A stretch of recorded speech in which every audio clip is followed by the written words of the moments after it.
Bonjour, c'est ma mine. Oui, je suis toujours en isolement, mais cette fois-ci un petit peu à l'extérieur pour un peu respirer l'air. Bon, j'ai de la chance.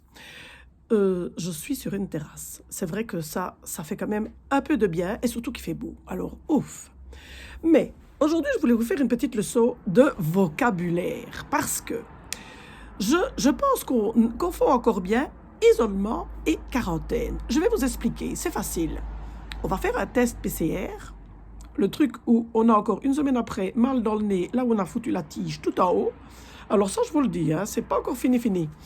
Eh bien, quand on a fait le test PCR et que, paf, on a le résultat Covid positif, aïe, là, c'est isolement total. Ça veut dire, hop, dans une chambre où on doit vous amener à manger, on doit nettoyer les mains, vous devez avoir une salle de bain à vous, on a tout nettoyé vraiment. Que ça, on a vraiment l'impression qu'on est un petit peu pestiféré. Moi, j'ai eu cette impression. Et c'est pas rigolo, hein. Mais du coup, ou alors on reste dans un appartement, ça, j'ai de la chance. Et moi, je dis en tout cas, chapeau, bravo à ceux qui restent dans leur chambre. Alors oui, ils peuvent appeler des gens main tendue pour qu'on les aide au téléphone. Mais enfin, en attendant, ils sont quand même... voilà, on les soigne de loin, hein, voilà, sans les voir, sans être avec eux. Et bon, c'est un petit peu moyen, ça, je trouve. Bon, ça s'appelle isolement. La quarantaine, oh là, alors on a un test qui est négatif, ou non, la quarantaine, en fait, on le fait, je m'ai trompé, mais c'est ça, enfin.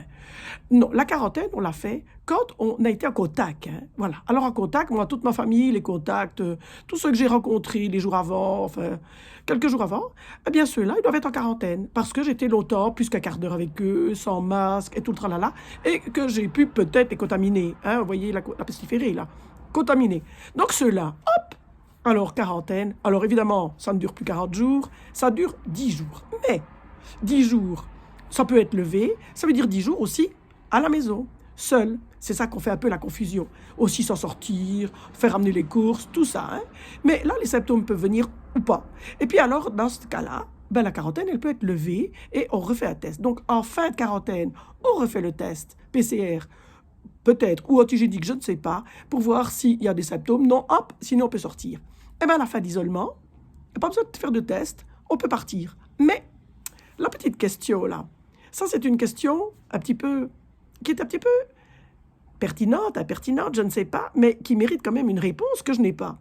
Ça veut dire que on doit avoir la fin d'isolement, on doit avoir 48 heures, donc pour moi je pense que c'est demain, 48 heures sans symptômes. Mais c'est quoi les symptômes? Bien sûr, la fièvre, on est malade, c'est sûr pas la fièvre, mais des cas de toux, des maux de tête, une fatigue, alors là, un rhume. C'est quoi les symptômes qui arrêtent ou qui prolongent l'isolement? Je ne sais pas. Alors on vous dit aussi que des symptômes du Covid, on peut les avoir pendant 6 mois. Quoi? 6 mois? Mais moi je ne vais pas faire 6 mois d'isolement, hein. Alors, je dirais que j'ai un petit rhume, que je tousse encore un petit peu comme ça, mais sans donner, j'espère que je ne donne rien à personne. Mais il me semble que je sortirai après 10 jours, enfin. Voilà. Donc ça, c'était une petite leçon de vocabulaire et une question. Voilà, pour vous. Allez, si vous avez une réponse, hein, écrivez-moi moi. Là, en dessous. Je ne sais pas où, mais on dit toujours comme ça. Regardez en dessous. Moi, je n'en donne jamais rien, mais en dessous. Allez, salut, hein.